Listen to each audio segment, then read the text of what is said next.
True Crime Brewery contains disturbing content related to real-life crimes.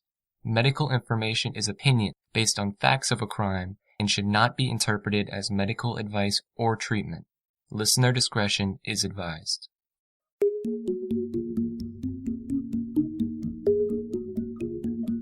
Welcome to True Crime Brewery. I'm Jill. And I'm Dick. This episode was suggested to us by Jeane, who's a longtime listener. In fact, Jeane was so enthusiastic about this case that she volunteered to write the script, and we certainly took her up on that. Jeane was a federal prosecutor in the San Francisco Bay Area for 27 years, focusing primarily on white-collar crimes before she retired in 2018. Jeane looks forward to the U.S. Department of Justice becoming a nonpartisan institution once again, and cherishes the career attorneys who stuck it out. So thank you for all your research and hard work, Jeane. This is a fascinating case you brought to our attention, and we're excited to share it with our listeners at the quiet end. Sure. That said, please join us at the quiet end for The Cards He Was Dealt, the story of the life and death of Barry Crane. Barry was born Barry Cohen, November 10, 1927.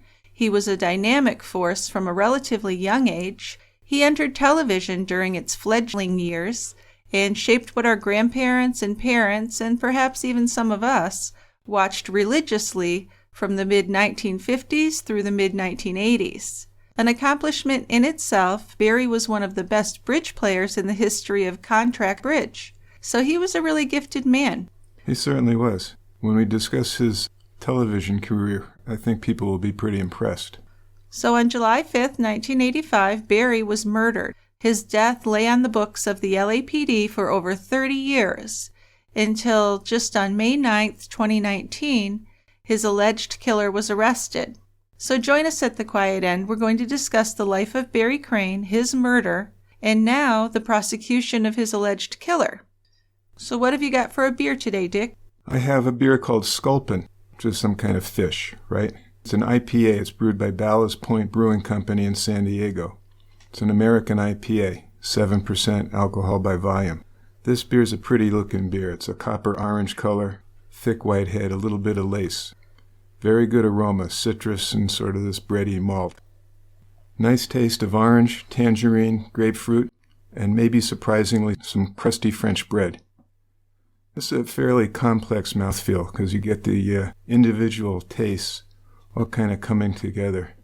And I found this is one of the best IPAs you'll ever drink when it's fresh. IPAs tend to not deteriorate, but they're not as lively with some age on them. So you want to get this within a week or two of being canned or bottled. That's the way to go. It's an excellent beer. All right, let's open it up. Okay.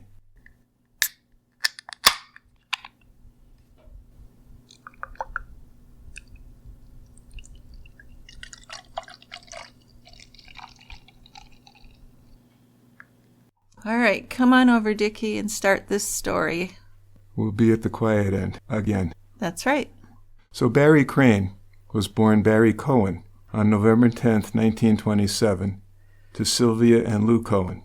The oldest of two children, Barry and his brother lived with their parents in Detroit. Now, Barry's father, Lou, was an accomplished man in his own right. Working with his brother, Ben, they operated luxurious theaters that showed the newest talkies and booked the hottest musical acts. The Coen brothers operated theaters from the height of the Roaring Twenties through the 1940s. They lived in an exciting city during exciting times. Let me read you a passage from the historicdetroit.com, which provides a great feel for those times. Everybody, it seemed, wanted to get into the theater business. This was the boom period for Detroit movie houses, and between 1925 and 1928, the city added more than 23,000 seats in a half-dozen large theaters. Among these movie moguls were brothers Ben and Lou Cohen, who operated a slew of theaters in Detroit, including the Capitol, Paradise, Mayfair, Rio, Roxy, and Norwood. The brothers were born in Toronto, but grew up in Detroit. Ben Cohen was the first to get involved in the movie biz, leaving school in 1909 to open his first movie house. His brother soon teamed up with him and they formed Detroit Theatrical Enterprises, Incorporated. In 1917, the brothers took over their first theater together, the Colonial, which they operated until 1931.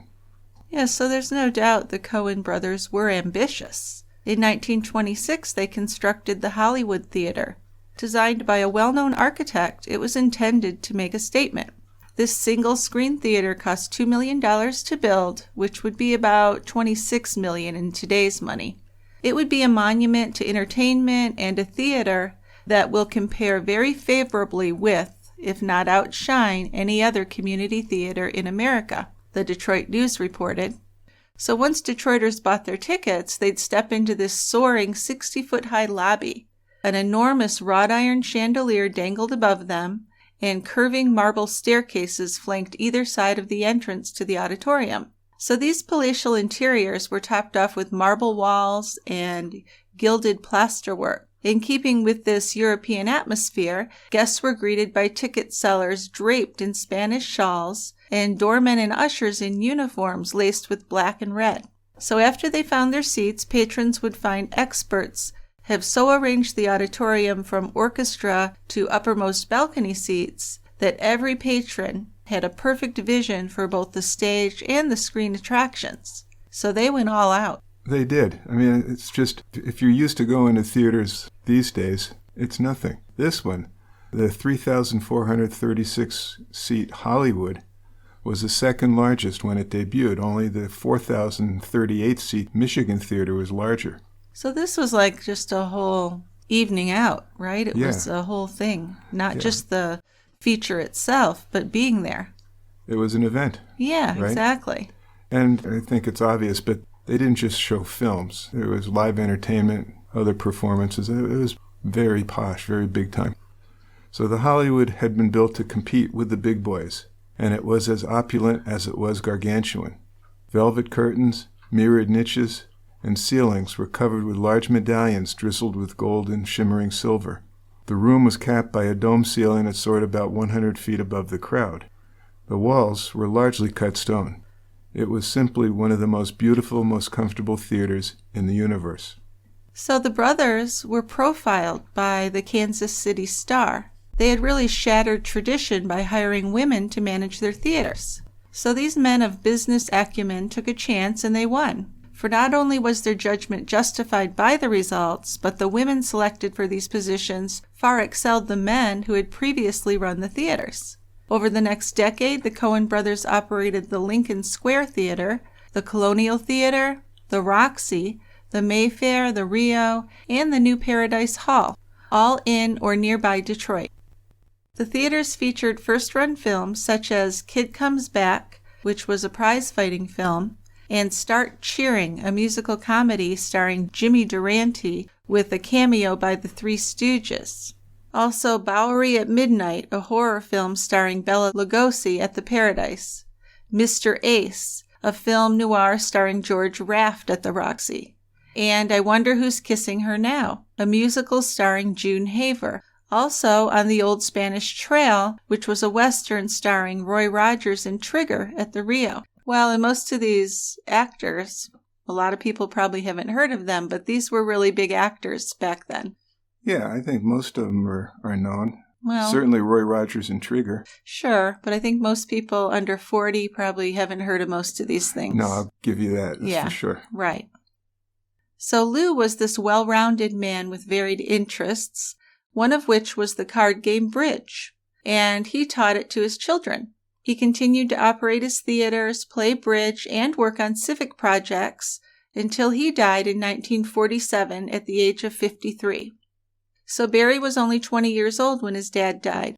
There's little information on him before that time. He attended the University of Michigan for the 1945-1946 school year, but did not return after his father died. He married his first wife, Arlene Anderson, in 1944, and this marriage didn't last. So in 1946, Barry married Shirley Coblin. He had 2 children with Shirley, Sherilyn and Ben, a boy and a girl. While raising his family, Barry was building a name for himself in the bridge world. In 1952, when he was, 25 years old, pretty young, he won the prestigious McKenny Trophy. The McKenny is the big deal in bridge. It was named after American Contract Bridge League Executive Secretary William McKenney. It's awarded to the player in North America who accumulates the most master points in tournament play in a calendar year. So like I said, he was 25 when he won it for the first time. This victory was the beginning of kind of a symbiotic bond between Barry and the McKenney. For the next 3 decades, he dominated the field. He either contended or won pretty much every year, 30 years. It's an amazing run. It really is. But while he did become increasingly successful with bridge, the second marriage was failing. In 1954, he was divorced for the second time, and then in 1955, he decided to move to Los Angeles. And that's when things really changed for him. In American mythology, Barry's move west to the great frontier was a reinvention of himself. Barry was not thriving in his old life, and he really felt like he was at a turning point. 2 divorces already, 2 children to support. He didn't finish college. He had the skill at bridge and knowledge about himself that was just not public. So he needed to make a change, and he did. He made radical changes. He changed his name from Barry Cohen to Barry Crane, and he moved to L.A., leaving his children behind, also his mother and brother. So he began to express himself honestly at this point as a gay man. Even though he was closeted, he did have more freedom than he'd had before. And I just can't imagine how difficult it would be to be gay in those years. Yeah, even in a place like Los Angeles. Sure. Which you would tend to think would be a little more enlightened. Well, a little more, but not a lot more. Oh, no. No. Not in those days. So information about Barry's lifestyle is scant. He was good at deflecting questions about his personal life. During an interview in 1972, he explained, "I was married twice, but both marriages ended in divorce. I can't relax. In February, I went on what was supposed to be a 3-week vacation in the Caribbean, but I could only stand it for 5 days. My mind is overactive." But he was very creative. He certainly was. Barry's approach to his sexuality was in keeping with the times. He was discreet. He lived by the maxim of don't ask, don't tell. In a 2017 article, Michael Bertzold explained that though his contemporaries in bridge and in Hollywood knew he was gay, he wasn't vocally so. There were still sodomy laws and police harassment. Then prejudice were compounded in the 1980s with the arrival of the AIDS epidemic. People were afraid of infection, and many gay men were treated as though they were toxic. Oh, for sure. They were just cut out of society. Yes, they were. So Barry had been 28 years old when he moved to L.A., and he'd immediately gone to work in the entertainment industry. He clearly had some advantage coming from his family's background, but it's not known if he needed or used that advantage. He shopped an original screenplay that became part of a 3-picture deal between RKO and King Brothers. The script was titled The 7 Lanterns of Japan, described as the asphalt jungle with a Japanese setting. The Asphalt Jungle is a 1950 film noir directed by John Huston, pretty well known. Very famous. So the film was never made, but it did allow Barry to get his foot in the door.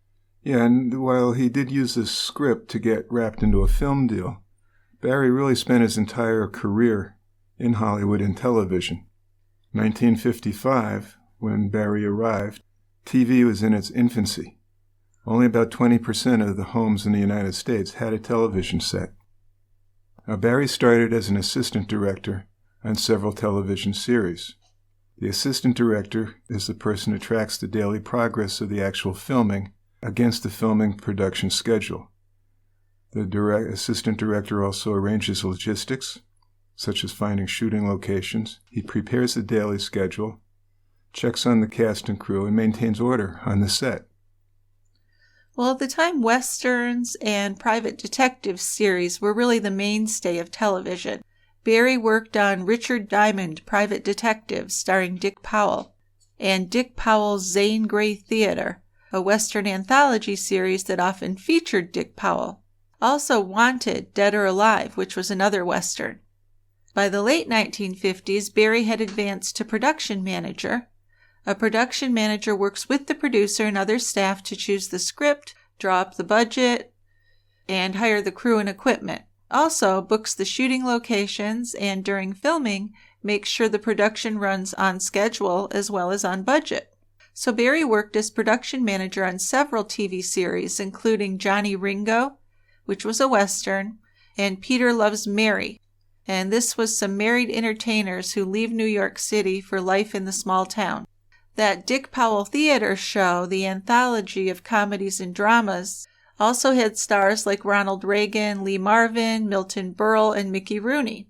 And The Rogues starred David Niven, Charles Boyer, and Gig Young as a trio of former con men who could, if the price was right, be persuaded to trick wealthy and unscrupulous marks, so kind of con men. Exactly. Barry was particularly good at sussing out film locations. He traveled a lot and was always on the lookout for a good location. Despite its size, Barry had almost an encyclopedic knowledge of Southern California, so he could find places anywhere. Barry was good at his job. He created lifelong professional connections that eventually led him to work on some of the most influential television shows of the 60s and 70s. According to David Gerber, a producer who worked with Crane, when you gave him a script, you felt good about it because he was a very conscientious man. He'd work on each script and make it very much better. So one of Barry's connections created his opportunity of a lifetime. Barry worked with Bruce Geller on several of Dick Powell's series. And when Lucille Ball's production company agreed to produce a series created by Geller, he brought Barry along as the production manager. And that TV series became very successful. It was called Mission Impossible. And that's what all the Tom Cruise movies, I don't know, are there 5 or 6 of them? There's several, yeah. Were loosely based on that show. We all know that one, right? Your I mission, think so. should you choose to accept it. Sure, if you don't know the old show, you know the movies, I would think. Yeah. But Barry worked on Mission Impossible from its launch in 1966 until the series ended in 1973. He worked on 145 episodes, either producing, directing, or writing, also advancing many innovative ideas to both the script and the evolving technology. During his time at Mission Impossible, Barry transitioned from a production manager to assistant producer and then to producer. Producer is one of the most prestigious positions in television, coordinating and supervising just all aspects of a production. So Barry's love of bridge extended into his weekday job, and he often played bridge with Peter Graves between takes. Peter Graves was one of the actors in the show. He's the boss. Okay. He's also in Airplane. Right, yep. Maybe people remember him from that. But yeah, he was the head man of the Mission Impossible team. So while producing Mission Impossible, Geller also created and produced Mannix, a weekly detective series that ran from 1967 to 1975. Geller brought Barry in as the associate producer from 1969 and 1972. And, like he did with Peter Graves, between takes Barry played bridge with Mike Connors, who was the star of Mannix. Now, when Mission Impossible and Mannix came to an end, Barry directed episodes of several well-known series of the 70s. Here's a few of them: $6 Million Man, The Bionic Woman, Hawaii Five-0, Dallas, Chips, The Incredible Hulk, and Trapper John M.D. I think even the youngsters are going to recognize these names. At least some of them, yeah. During the early 80s, he directed episodes of popular TV shows, including Flamingo Road, 7 Brides for 7 Brothers, The Powers of Matthew Starr, and he also directed a movie, Conquest of the Earth, the 3rd and final chapter of the Battlestar Galactica trilogy. But throughout this career in television, Barry played bridge on his weekends. He would leave Friday night, play in a tournament Saturday and Sunday, and return Monday morning. At the time of his death, Barry was considered the best match point player of all time. The game of bridge evolved from the 17th century card game of whist, and in 1925, a small group of players fixed the basic rules of contract bridge. So it's a trick-taking game using a standard 52-card deck, no jokers. It's played by 4 players in 2 competing partnerships with players sitting across each other around a table. Each player is dealt 13 cards, then the auction phase begins. Based on the cards in their hand, each player bids. They bid to identify the trump suit, which is the suit that will beat the other suits, and to specify how many tricks, or wins, the partnership that wins the auction will make. During the auction, partners exchange information about their hands, and there's ways of bidding that allow you to do that. Person who bids the highest number of tricks wins the auction. That person is called the declarer. By winning the auction, the declarer's team has created a contract to win the number of tricks they bid. In a celebrated 1931 incident, Myrtle Bennett, wife of a Kansas City perfume salesman named John Bennett, became so irate when her husband failed to make a four-spade contract that she bolted from the table, grabbed a pistol, and shot him dead. That'll teach him. So they took this seriously. This is a serious game. Well, and there was money involved. So Barry just loved the bridge world, actually thrived in it. His game was described as diabolical, daring, and decisive. Barry won more than 1,000 tournament championships, some 700 of which were pairs titles at the regional or higher level.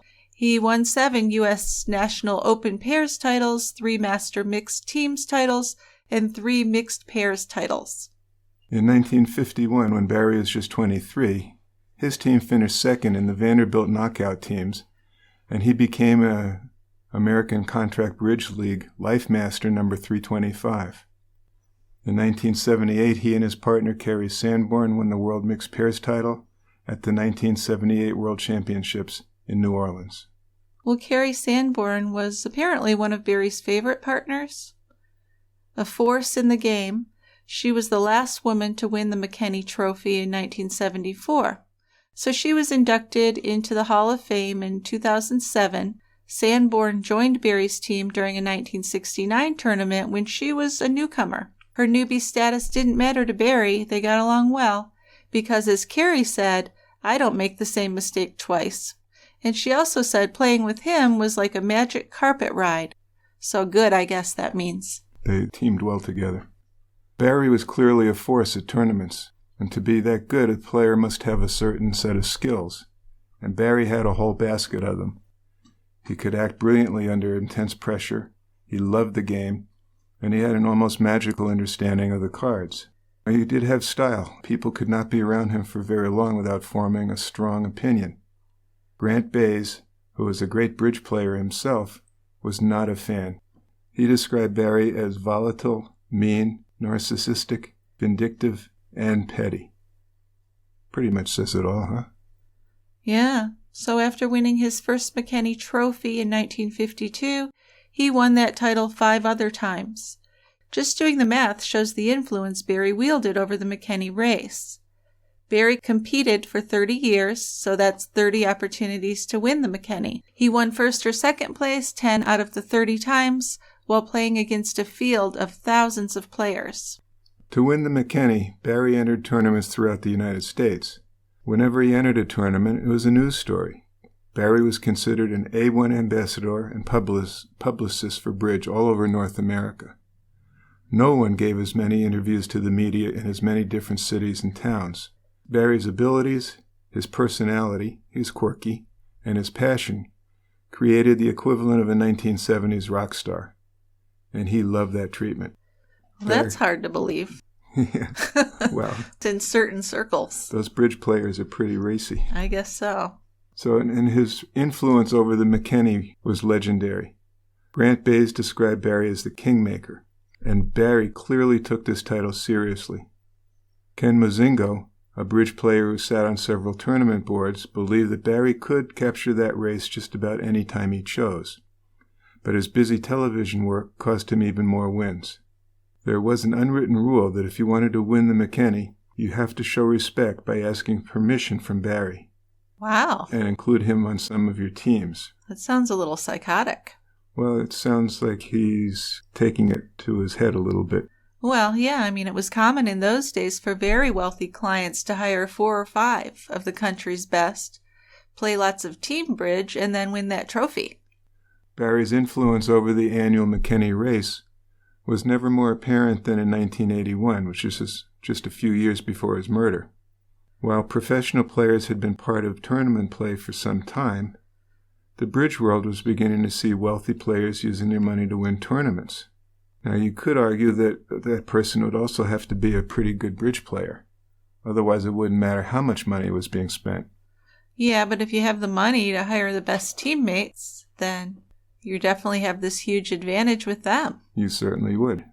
But I think, again, you got to be a pretty good player yourself. You can't just be throwing the money around. Well, sure. So Mel Skolnick entered the tournament world during this time. Mel had been a force in business for over a decade, and by 1981 he had made a fortune in real estate, and he could afford to compete in bridge at a top level. One player said that Skolnick was a, quote, non-bridge player, unquote, who said, "I'm going to show the bridge players that I can outperform them no matter how much it costs me." So this 1981 race was one of the bitterest dogfights in the history of contract bridge.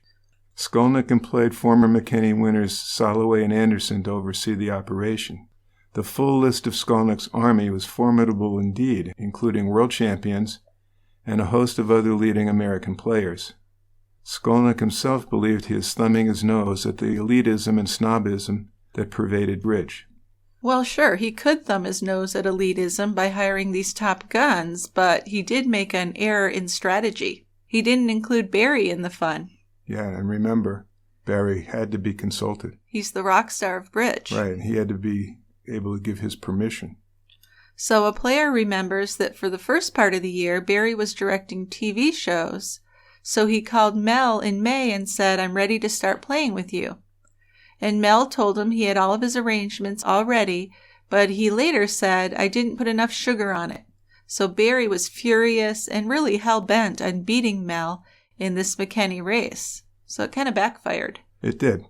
And Skolnick suffered for this. So Barry decided, "I'm going to enter every tournament I can." I started the season late, so he had a lot of catching up to do. But he continued to win and place in tournaments, and he accrued more and more points. Both men attended any event that offered points up. This caused quite a stir in the bridge community. This was the race of a lifetime, and the excitement was infectious. So by the end of the year, the race was close. But Barry was behind. So the McKinney would be decided at the last tournament of the year, and Barry had a good chance of winning. At the tournament, Skolnick's team won a knockout event, but Barry did much better by winning 2 pairs championships and finishing second in another. So before the start of the concluding event, Barry trailed Skolnick by 41 points, and for him to snatch an incredible last-minute victory, he needed to win the event, and Skolnick had to play badly. But he did play badly. Still, though, Barry didn't win. So Skolnick won the McKinney Trophy, collecting almost 2,500 master points, which was the second highest total ever, and Barry finished behind, having broken his own personal best. So he wasn't happy. He wasn't, but he played really well. Now, after the 1981 season, Barry continued to play in tournaments on a regular basis, but his work schedule prohibited him from making a successful run at the McKinney. He was busy directing episodes of Chip and Trapper John M.D., but regardless, he continued to dominate the bridge scene. He finished third in the McKinney in 1983 and second in 1984, so he might be cutting back a little bit. He is still a force. So it was July 4th, 1985, and Barry was in Pasadena, competing in the Bridge Week Regional Tournament. Barry was part of a 4-person team poised to win this tournament. He'd also played a 2-session pair game with Billy Miller, who was a Silver Life Master and Bridge Bulletin columnist. So at the end of the day, Barry invited Miller and his ex-wife to dinner at a restaurant nearby. They drove with Barry in his car, but when they got to the restaurant, Barry excused himself, saying he wasn't feeling well. But before he left, Barry was seen making a call on the phone there. Yeah, the next day, July 5th, Barry's team was ready, but he wasn't there. They were waiting for him to arrive. His absence created an immediate murmur amongst the players because his team was right there ready to win the tournament. He wouldn't not show up. Where was he? While the players at the tournament were waiting for Barry, his housekeeper arrived at 3 o'clock in the afternoon to clean his townhouse in Studio City. The housekeeper entered the front door on the 2nd level and noticed a trail of blood on the stairs leading to the bedroom on the 3rd floor. She followed the trail, but Barry wasn't in the bedroom. Now, would you follow the trail? No, it's not like it's her husband or something. I'd be calling the police. She goes in there, she sees a trail of blood, and she goes upstairs. That's just not too smart. Nope. You don't know what's going on up there. The bedroom certainly contained signs of a struggle. There was a large, bloody ceramic vase lying on the floor. There was blood on the floor. Bedding was missing from the bed. Yet the housekeeper persisted. Yep. So she followed this blood trail back down the stairs to the street-level garage. And there she found Barry's body, nude and wrapped in sheets. So the police found no sign of forced entry or of the house being ransacked.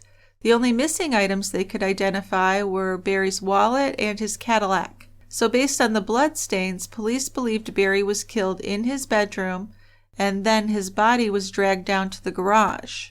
The bloody ceramic vase did look like it had been the murder weapon, because he'd been bludgeoned. So according to the LAPD, there was no readily apparent motive for Barry's killing. I don't know, I think stealing a wallet and a car could be motive. Sure. So right. I don't know why they didn't think that was a good enough motive. I know. But they didn't know who did it. That's the problem. No. And while police were investigating the crime scene, word spread among the players in the bridge tournament. Barry Crane was dead. The shock of this information was palpable, and his absence created a problem because his team was short a member. Well, God, I think that's the least of your worries. He's been murdered. Yeah, but game's got to go on. These people are into their bridge, yeah. So many top-level players volunteered to fill in, and his friend Kerry Sanborn was selected. Then when Barry's team won the tournament, the room burst into applause. But then police detectives came to the tournament. Dennis Sorensen, an accomplished bridge player, was at the tournament when the detectives showed up, and he described the investigation as quite exhaustive. He said those of us who had ridden in Barry's car provided forensic evidence which included hair, fingerprints, and blood work. I was told close to 100 people were part of this evidence sample. Of course, no DNA at this point. This is a long time ago. 1985, yeah. So a few days later, on July 8th, the LA Times reported that detectives continued their investigation Sunday into the Studio City bludgeoning murder of television director and bridge expert Barry Crane. They interviewed bridge players and tournament officials who knew him. They said they didn't have a lot of clues, but that's all they would say. They declined to give any details of the investigation, which is normal. You don't want to give things away when you're trying to find the suspect. No, you don't.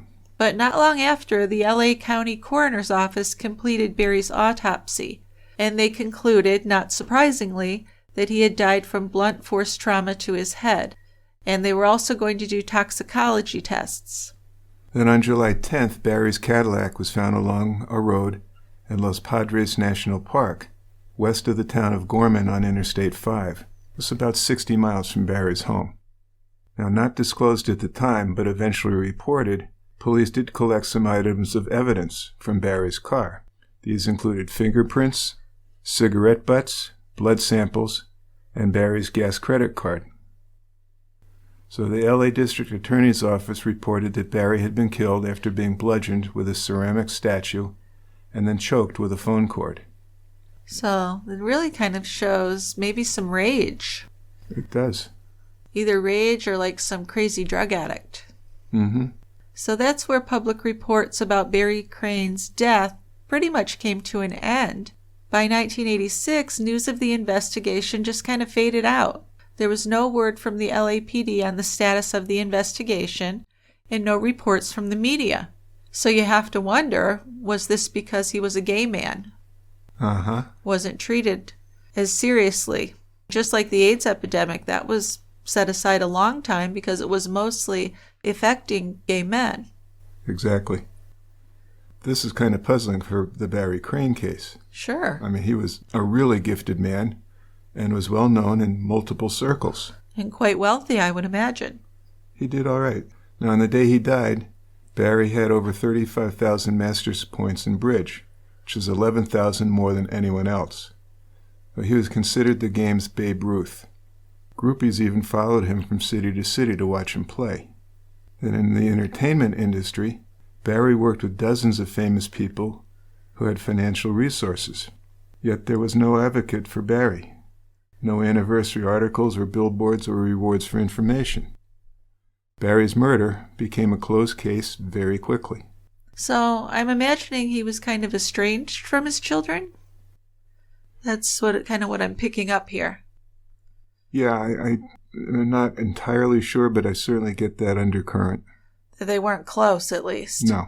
Oh. So he really didn't have family members, pushing the police to do an investigation, which really can make a difference, as we've seen in many cases. Right. So the lack of progress kind of created a vacuum. Since the killer wasn't found, theories about the murder were just everywhere. Of course, no member of the Bridge world believed that he was killed by one of them, and they couldn't find a reason. There were some rumors and claims that Barry owed money in Las Vegas to some mob people, or that his son owed debts in Las Vegas, and that he was about to disown his children. But really, none of these theories held up. Barry was well off. He didn't need to borrow money from the mob. And if he did, mob hits don't use ceramic lamps as the murder weapon. So it didn't look like a professional hit at all. No. Also, his children lived in the eastern U.S., and there was no evidence to support any theory that would implicate them, like they killed their father for money. So really, the crime scene told the only story they knew. No sign of forced entry, no robbery. Barry was killed in his bedroom. He was found naked underneath the sheets that kind of served like a shroud. His car, clearly the means of escape for the killer, was found 60 miles away. So whether the LAPD or the television industry or even the Bridge world wanted to acknowledge this or not, these were all signs of a crime of passion, right? He was naked, he was in the bedroom, and it seemed like it wasn't a planned killing if you're picking up a vase and whacking someone with it. Right, and then strangling him with a telephone cord. Exactly. So those are kind of like spur-of-the-moment things. So what they're really not saying, but they're probably thinking, is it was a gay lover. Probably. I think they were thinking that might have been it. The investigation, though, was not transparent, so we don't know exactly what they did.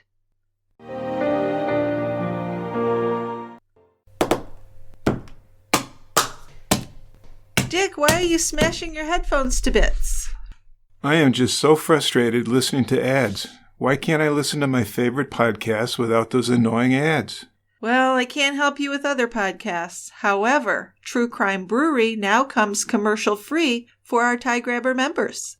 Huh? That's right. If you subscribe at any level, you get to listen to all of our new episodes commercial-free. And this is in addition to our bonus episodes each month. Plus, you get some great TCB swag mailed to you when you join. At least I can listen to True Crime Brewery ad-free. I really wish other podcasts would do that. And Jill? Yeah? Do you know where the glue is? I just pounded up my last pair of headphones.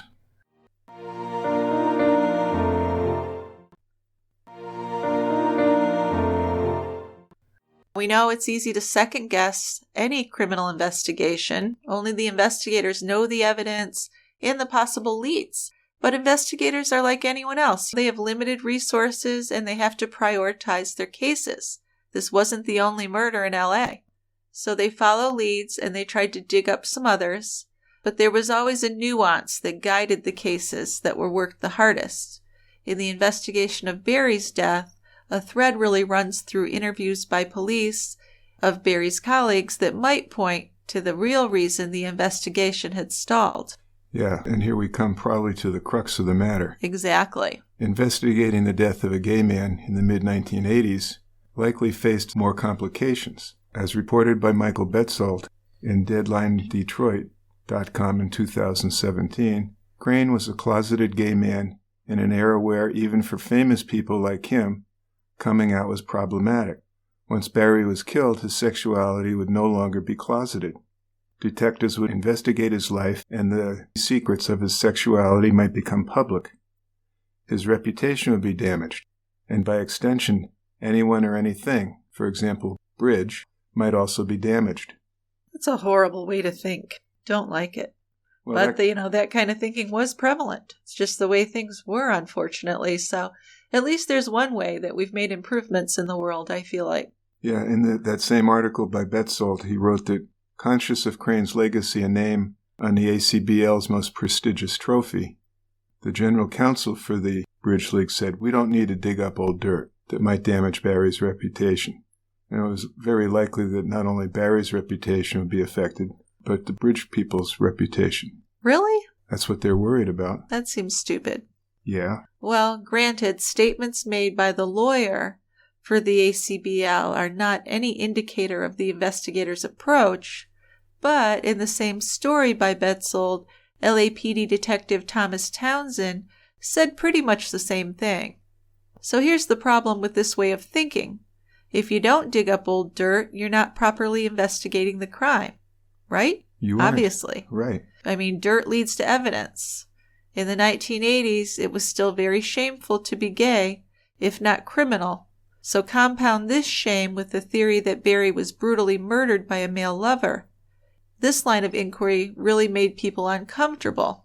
So how much of these feelings, sometimes called bias or prejudice, affected the investigation may never be known. Sometimes, though, investigators wait for technology to improve rather than do the legwork, which seems really lazy, and then you still have a killer out there.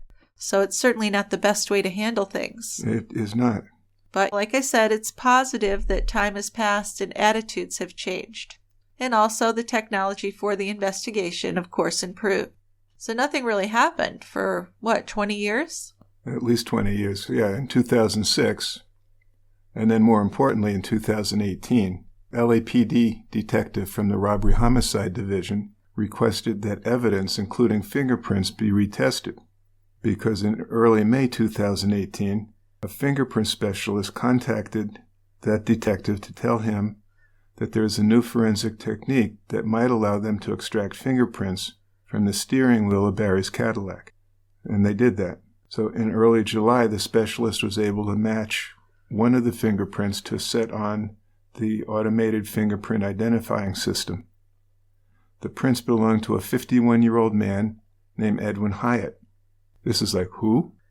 The police tracked Hyatt through Facebook and Verizon to North Carolina, and then they asked the FBI to keep him under surveillance. Yeah, the FBI set up really a very extensive surveillance operation, and they watched Hyatt live his life in Connolly Springs, North Carolina, a small town about 50 miles northwest of Charlotte. It's named after William Lewis Connolly, who was a captain in the North American State Militia. His regiment participated in the relocation of the Cherokee people in the journey that we know as the Trail of Tears. But today, Connolly Springs is a small town. Just about 1,700 people live there. Hyatt worked at a place called Second Chance Auto Repair Shop. And while under surveillance, he tossed cigarette butts and also a disposable coffee cup into the parking lot. So these were able to be collected. Yeah, so the cigarette butts and the coffee cup collected from Hyatt were processed to create his DNA profile.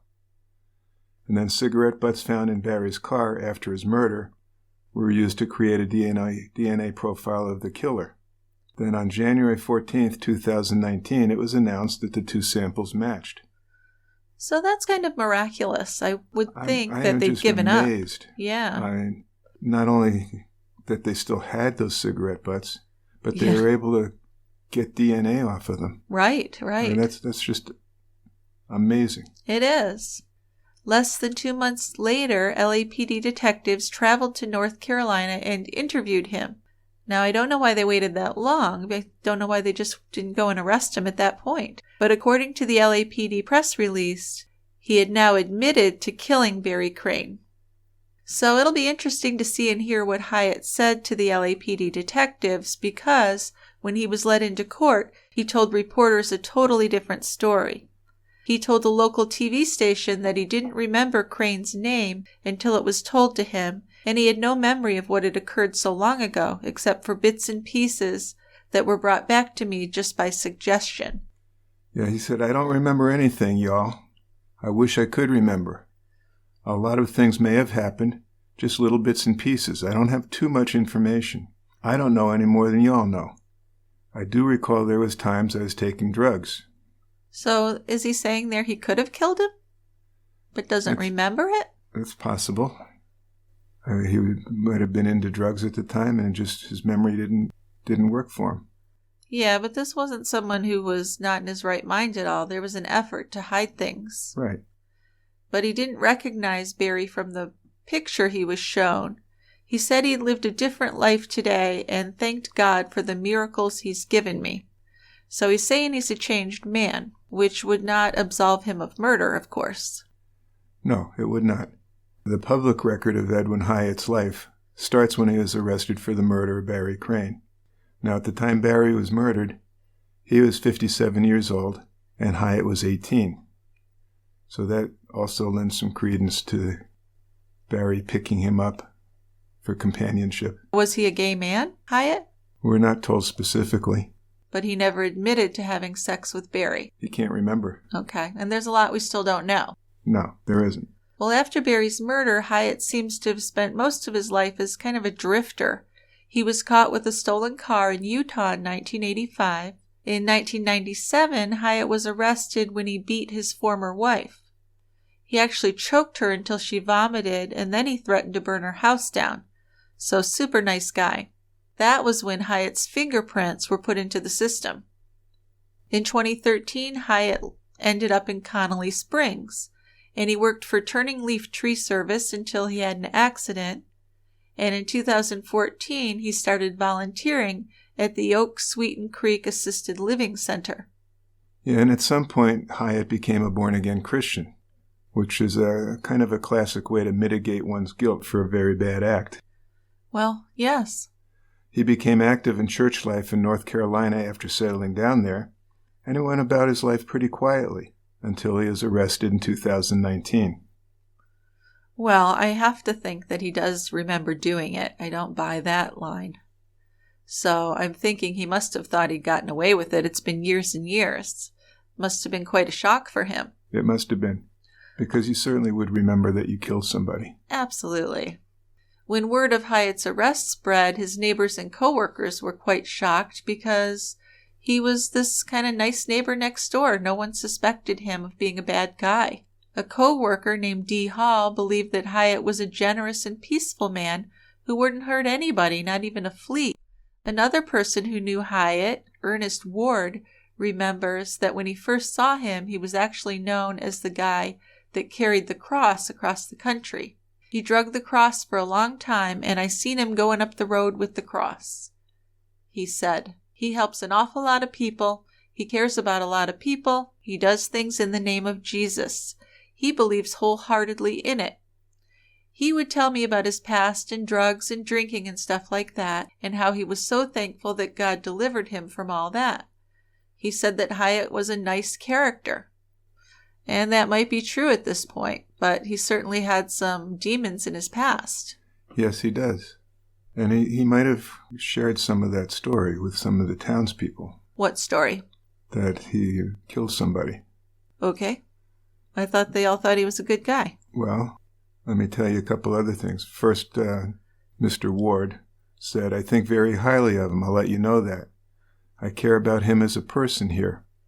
It's important to me that he needs to have some kind of somebody here to represent him that says, hey, look, I'm here whether you did right, wrong, or indifferent. Now, Dee Hall believed that it was self-defense. Okay, based on nothing. Based on what Edwin has said to them. I guess. We're not at liberty to say what happened. We don't know exactly just what little bit Ed has said to us in the past. But that's his place. That's his story to tell, not ours. So see, that's why I was talking about he probably confided to some people. Maybe kind of an oblique reference, but they knew that there was something in his past. Well, yeah, I mean, I certainly think they knew about the drugs and stuff. I don't know so much about the murder or about the homosexuality, or if he even was a homosexual, or if he was just getting picked up to get drug money. Didn't care who picked him up, you know? Yeah. But the many testimonials for Hyatt, kind of showed that he really did change. Of course, it isn't clear how long any of these people have known him, and it also hasn't been made public what, if any, other crimes he may have committed, because it's always hard for me to believe that this was only one violent crime in a person's life. And we do know that he beat up a wife, so he does have a history of violence. Right, and he stole a car. Right. Besides Barry's, he stole another car. Sure, but I mean, that's not violence. The violence is the murder. Right. and the strangling or choking. Yeah. So his criminal record shows that the murder of Barry Crane didn't scare him straight because he stole that second car, and we know that he beat at least one other person. Yeah, and certainly humans are complicated beings. The rule of law, though, keeps things simple. If a person ends the life of another, they must face a jury of their peers. Forgiveness is what comes after. So the LA County District Attorney's Office filed the case against Hyatt in May of 2019, and then they issued a statement a few days later announcing they had charged him with 1 count of murder with a special allegation that he used a deadly and dangerous weapon, which was the heavy decorative object, during the commission of the crime. So, of course, if convicted, he faces life in prison without parole.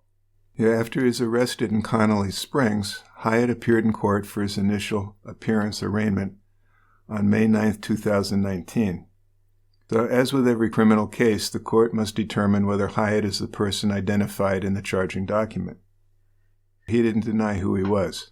So after the court made sure he understood the charges against him, he was remanded to jail while law enforcement worked out the logistics to extradite him to California. So this order, the extradition order, was entered on August 15, 2019. And on October 8, 2019, he made his first appearance in a Los Angeles court where he pled not guilty. Yeah, so Hyatt has appeared before the court several times since then. In March of 2020, he was sent for a mental competency evaluation pursuant to California Penal Code 1368. So either the defendant's attorney or the judge may question the defendant's mental competency, according to PC 1368. The judge can declare the need for a determination based on his or her interactions with the defendant in court. Hyatt's next appearance is slated to occur at the end of the year, but because he's under psychological evaluation, no trial date has been set. So for 30 years, Barry Crane produced and directed television shows that millions of people watched every week. He was involved in directing, producing, or writing in approximately 681 television episodes. And if you don't have enough of a list, here's some other shows that he was involved in: Wonder Woman, Police Story, Kung Fu, Streets of San Francisco, and 8 is Enough. I remember 8 is Enough. There you go. And this doesn't even begin to identify all the television shows where Barry was involved. No, the one that really stuck out to me, something that I watched as a child, was The Love Boat. Saturday night we had The Love Boat and Fantasy Island, and my girlfriends and I were really excited to watch those every week. Can't go wrong. Do you want to sing the Love Boat song for us here, just to give us a little taste of it? No, I'll pass, thank you. Well, Dick, I think we'd be remiss if we didn't address the whole atmosphere for gay men in Los Angeles back then. Actually, the entire U.S. In 1985, the year Barry was killed, more people were diagnosed with AIDS than in previous years combined. And when AIDS became known in the U.S., it was really looked at by some of the religious right as God's punishment against gay men. Now, you might laugh and think how stupid, but that's true. It is true. I remember it. I'm old enough. I remember that quite well. And like homosexuality itself, the straight world just didn't want to think about AIDS because they didn't think it was their problem. That's correct. The virus first hit in regions of Central Africa, and after it moved into North America, it became a global pandemic. HIV is believed to have killed a young man in St. Louis in 1969. Now we know that a Norwegian sailor died from AIDS in 1976 after he'd been traveling to Africa. Yeah, in the late 1970s, the HIV strain that started the North American pandemic had entered the U.S. via Zaire and Haiti. By then, the sexual revolution was still going strong, and HIV began to spread pretty silently at first among gay men in the larger American cities. So men who have sex with men were, and still are, disproportionately infected with HIV. And that's because it transmits more easily through anal sex than through vaginal sex. But that's not to say it doesn't get transmitted through vaginal sex. Oh, absolutely. So after the Stonewall riots in 1969, LGBTQ activists made some significant civil rights advances and actually secured some protections against discrimination in public employment in some states. Over 20 states had decriminalized sodomy by 1980, and some activists were already talking about the next frontier, legal recognition for marriage. Now, HIV stopped progress for LGBTQ rights and raised prejudice and fear of homosexuals. Oh, absolutely. When the HIV cases first showed up in Los Angeles, the LGBTQ civil rights movement really suffered a backlash, and this was headed up by just wonderful people like Anita Bryant and Reverend Jerry Falwell. Their so-called moral majority pushed against civil rights for gay people, which to me is just evil. Yes, it is.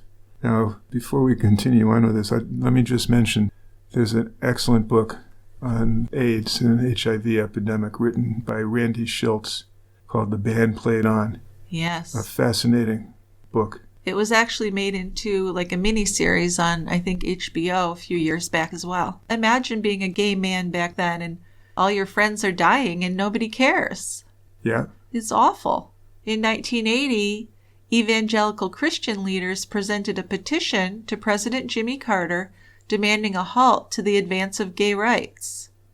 As the anti-gay reaction spread across the country with the election of moral majority ally Ronald Reagan, activists found that their demands for attention for HIV as a growing medical crisis were pretty much ignored. Yeah, well, Reagan denied actually that it even existed. Yes.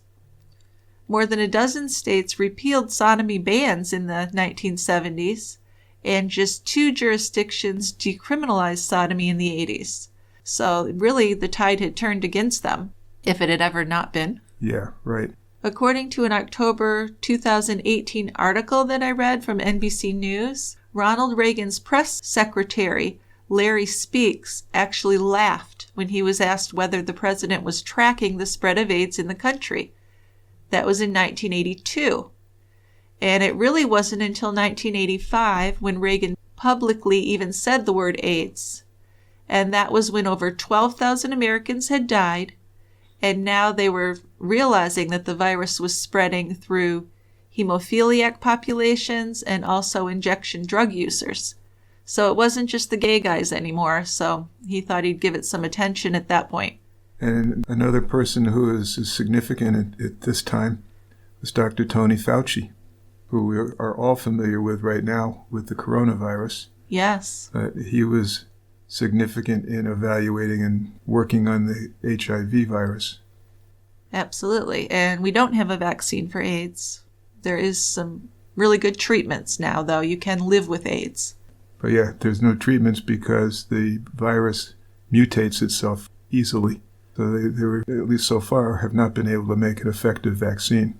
Yeah, so through his life, Barry Crane did not see the disease recognized as anything but a gay plague. So he wasn't alive to see a lot of the LGBTQ rights make progress.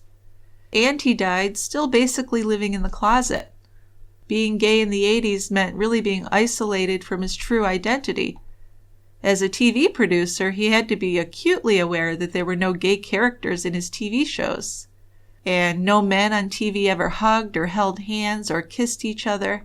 Even if the censors had allowed it, the network stations and their viewers would have reacted negatively. There would have been instant cancellation of shows, boycotts, and lost advertisers. And those were headed up by people like Anita Bryant and televangelists. So it's just a sad way to live your life. Oh, it really is. Especially you're someone who's working hard, who's skilled and talented, and you can't really be appreciated the way that you should be. So it's just sad that people lived like that, and of course many people still do. Yeah, that's the unfortunate thing. It certainly is, yeah. Because even with all the advances, there's still a significant number of people who view it as some kind of sin or disease or there's something wrong with you. Absolutely, but I certainly think in my lifetime there have been some positive changes. Oh, there have been, yes. And, that's because of a lot of activists that gave their lives and worked hard to change it. Correct. Yep.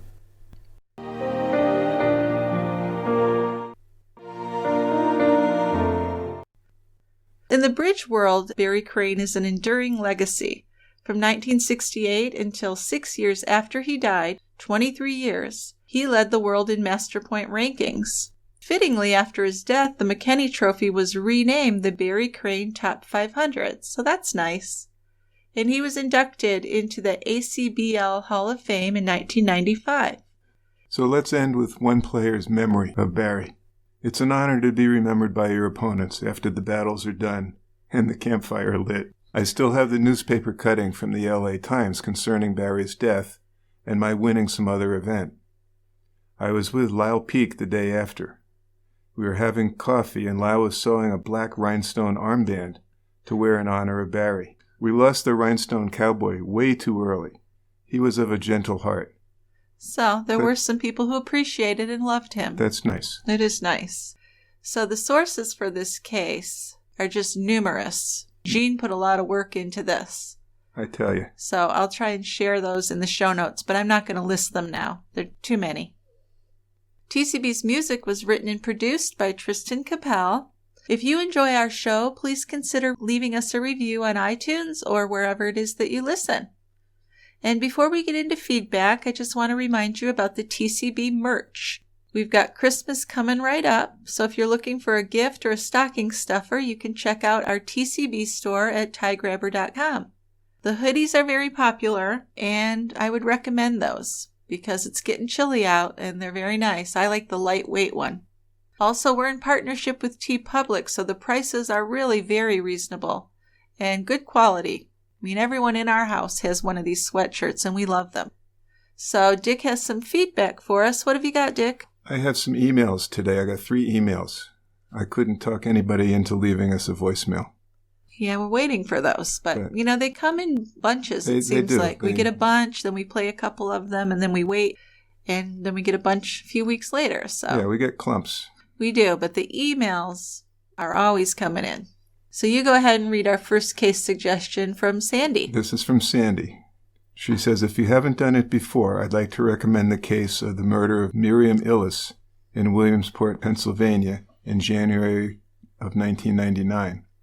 Her husband, Richard, was a well-known and very skilled cardiothoracic physician in our area.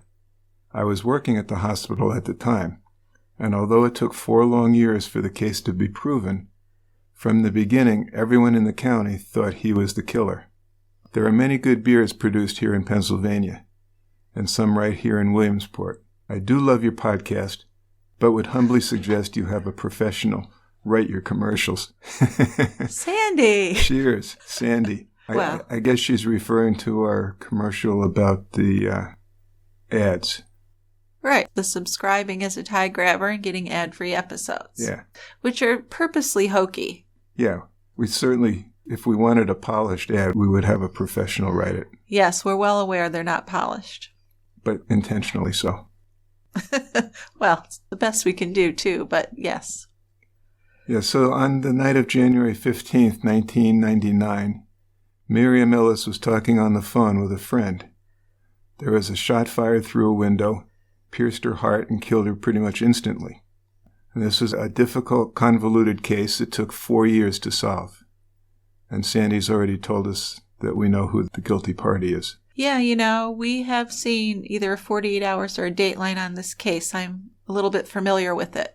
And he does seem guilty as sin. So yeah, that's a great suggestion. I will definitely add that to my list of to-dos. Thank you. Yeah. So then we have a case suggestion from Kim. She says, my name's Kim, and I live in Charlotte, North Carolina. The case I think about often is Fred Lane, who was killed by his wife, Deirdre. Fred was a former Carolina Panther. Is that a basketball or football or? Football. Football. At the time of his death, I believe he had signed with the Indianapolis Colts. They were divorcing and she had given birth to their daughter. He came to the home to get some items and she said that he tried to attack her.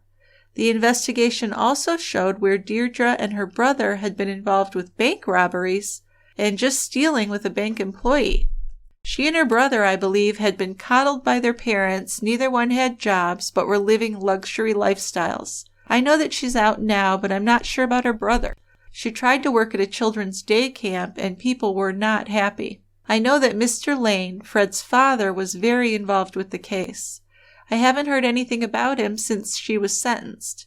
Her parents ended up raising her children, so I hope you'll look into this. He was popular here, and he may have been on the team when Ray Carruth was. And that's someone that we did a case about, right? We've done that, where he killed his pregnant girlfriend. That's right, yep. I think that he was about that same time. I think maybe Carruth was a little bit earlier. So this was July 2000. Fred Lane was shot to death by his wife as he entered their home. He was shot in the chest and in the back of his head. So Deirdre claimed that she was a battered wife. She pleaded guilty to voluntary manslaughter and was sentenced to just 7 years, 10 months of jail time. Yeah, she's been out for over 10 years. That's crazy. She shot him twice. I don't know about that. I don't buy it. Back of the head. Not buying it. Well, that's how that worked. All right. So we'll look into that because, like I said, I don't like Deirdre's story. No. So we got one more from Amy. Amy lives in New Zealand, so I really thought that'd be a good one to look into since we haven't done any New Zealand cases that I can recall. Sure, yeah. So there's this case in New Zealand which is close to my heart as it involves a girl I went to school with. She was a year older than me. I didn't know her as such, but I am friends with people who were good friends with her during high school. No one has ever been charged, and to be honest, the police never really had a dead-set case against the suspects. They were her father, her brother, and her boyfriend. Now, the latter I feel never really got looked into enough. The father, unfortunately, passed a few years back. There was so much speculation around him. He changed his story numerous times. He claimed he'd hit his head and forgotten stuff. And there's some funny things about his vehicle, if I remember rightly. So the deceased's name is Christy Bentley. She is 15 years old, and she went missing on New Year's Eve, 1998. Just a kid. Just a kid. She's taking her dog for a walk down by the Ashburton riverbed and was never seen alive again. Her dog was found the following day tied to a tree, not far from where she set off, with clean clothes placed with the dog. So dodgy, right? Absolutely it is. Has to be someone who knew her. Yep. Her body was found, I think, about a month later, decomposed in another riverbed 40 kilometers away by some unsuspecting young chaps who were checking their dope crops. She is chopped up from what I can gather, and they had to identify her from dental records. So it's fascinating. This case is probably the most famous unsolved murder case in the history of New Zealand. Okay, so definitely another one to look into. I'm interested in all three of those. See, we got some good cases. We do. Thank you, everyone, for your feedback. Thanks again to Jeane for sharing this case with us. And you know what? We'll see you next time at the Quiet End. We'll save a seat for you. Bye-bye. Bye, guys.